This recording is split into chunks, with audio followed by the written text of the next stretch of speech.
How hard will it be for Luke Walton to coach guys like LeBron and Rondo, the smart, cerebral guys, the real X's and O's guys on this team? It's important you bring in Rondo, too. So I spoke with Ty Lue yesterday, and I asked him about what he would tell Luke Walton. And there's two things that stood out. It was handling pressure, and that's pressure from the media, from the outside scrutiny about their expectation to win, about LeBron coaching the team, things of that nature. And it was preparation. And that was the first. He said the biggest piece of advice that I would give to Luke is that you have got to understand just how smart LeBron is, and he will pick out every and anything, offensively, defensively. But he said more than anything, through my prep, he said I would always have to be thinking about what questions is LeBron going to ask? What is he going to look at, and how is he going to challenge me in a positive way? Because he sees different things on the floor. And I think with both LeBron, I think with Rajon Rondo, let's toss Lance Stevenson and the personality he brings. There's a lot of personalities to deal with for Luke Walton. But more than anything, I think it's the savvy, the cerebral way that both LeBron and Rajon Rondo look at the game, think about the game, and they will not for a second hesitate to challenge Luke with what his game plan is, schematically what's happening, how he is handling the game. So I think that will be a tremendous challenge for Luke Walton, who hasn't had that type of pressure to win yet. He's handled a lot of media scrutiny with the balls, but about actually needing to win and coaching a player of this caliber. I actually went to a Cavs practice when LeBron, the first time he was with the Cavs before he went to Miami, and Shaq was on the team, and spent some time with Shaq before practice because I knew Shaq. And I told him, and you've been here with Cleveland.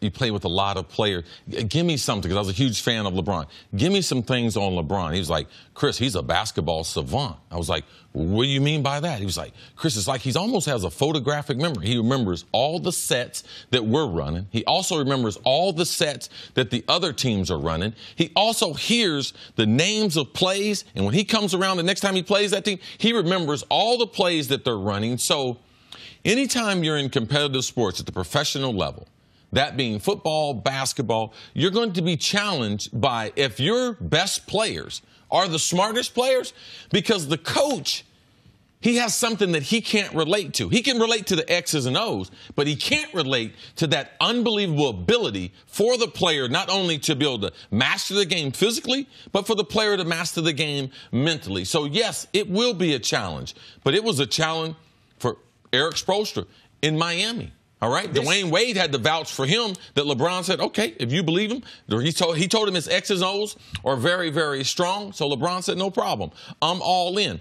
Everyone, Black, when he was in Cleveland, his X's and O's were very, very strong before they got to Ty Lue. So to me, Luke Walton has the same opportunity. All three of those other coaches, which everyone thought all three of those other coaches were going to get fired, only one of those coaches got fired. So here's the key. Listen, the Ty Lue thing, I almost think we can separate. LeBron's last season in Miami, before the season was over, a guy very close to LeBron said, listen, just so you know, he's going to Cleveland. I didn't believe him. He's going to Cleveland. I'm going with him.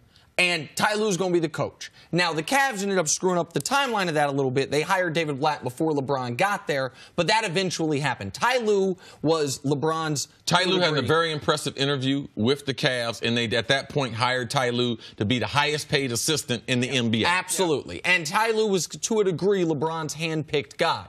But Spoelstra and Blatt are two great examples for how this thing can go. Spoelstra was a video coordinator with no experience that everyone thought Pat Riley was going to take his job from him, like Pat Riley took Stan Van Gundy's job. LeBron's first year in Miami, there's a moment where Spoelstra calls timeout, there's walking off the bench, LeBron's walking to the bench, and LeBron shoulder checks him. Like, we didn't act like it was an accident. No, LeBron's seen him and shoulder checked him. He did not yet respect him. Erik Spoelstra, his preparation is unlike...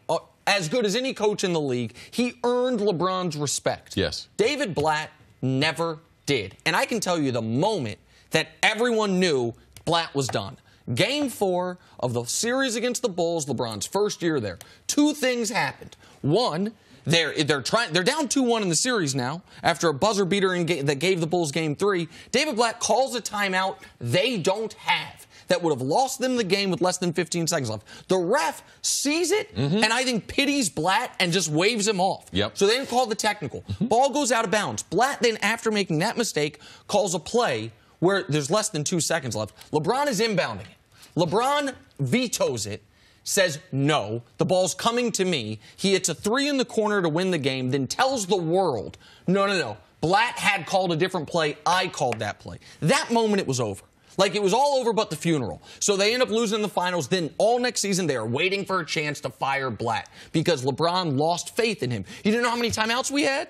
And after screwing that up, you ain't giving me the ball? Like, that wasn't a selfish thing. That was a it's the right play thing. So Luke Walton can earn LeBron's trust, but you got to earn it. It's not going to be given. And this is a tough guy. There's no question LeBron knows more about basketball than Luke Walton. There's no question whatsoever. So he's going to have to go in there like Spoelstra did and prove to him he's going to help him out as a coach. You think it's a short leash, though?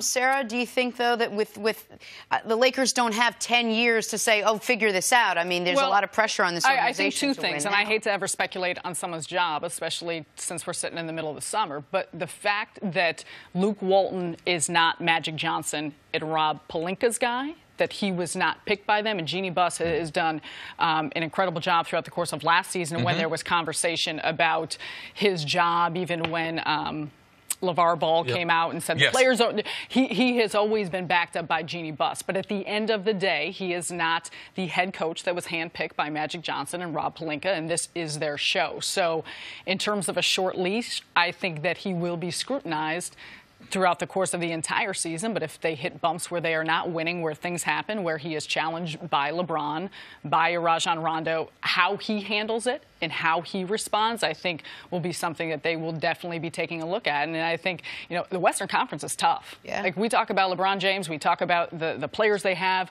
the roster they may have. The Western Conference has gotten even better top to bottom. So this isn't going to be easy. Yeah, I think Luke Walton, he will be under scrutiny. Anyone who coaches the Lakers, they should be under scrutiny. When you have LeBron James, there is a certain amount of pressure that's different. But in all these situations you talked about, that being with Sproles, that being with Blatt, they had patience. Like, they had patience in the situation. Blatt, was this his first job coming from Europe? Coaching the Cavs and coaching LeBron James, that might have been a little much for him. Ty Lue, I thought, did an amazing job of growing into the job and is a more than competent NBA coach. Luke Walton, we must wait. He knows enough basketball, but do they have enough patience in La La Land to be able to wait? I'm going to add one other piece to this that is LeBron, unrelated to LeBron, because Sarah brings up a very important point, which is this is not the GM or the team president's guy. The other thing was, for all the nonsense there is with LeVar Ball went out and verbally attacked, so to speak, criticized Luke Walton. What we didn't see last year after that was a whole bunch of players on the Lakers saying he's wrong. What we didn't see was a whole bunch of players on the Lakers saying LeVar is wrong? Saying LeVar is wrong. We didn't see a whole bunch of players, or for that matter, the front office, except for I think Jeannie Buss, come out and say, no, Luke is doing everything we ask of him. Everyone should be agnostic on Luke Walton. Yeah, he was the interim coach for the Warriors, and they were like 39-2. So throw that out. Like, he's a young coach, very, very, not just inexperienced, but literally a young coach.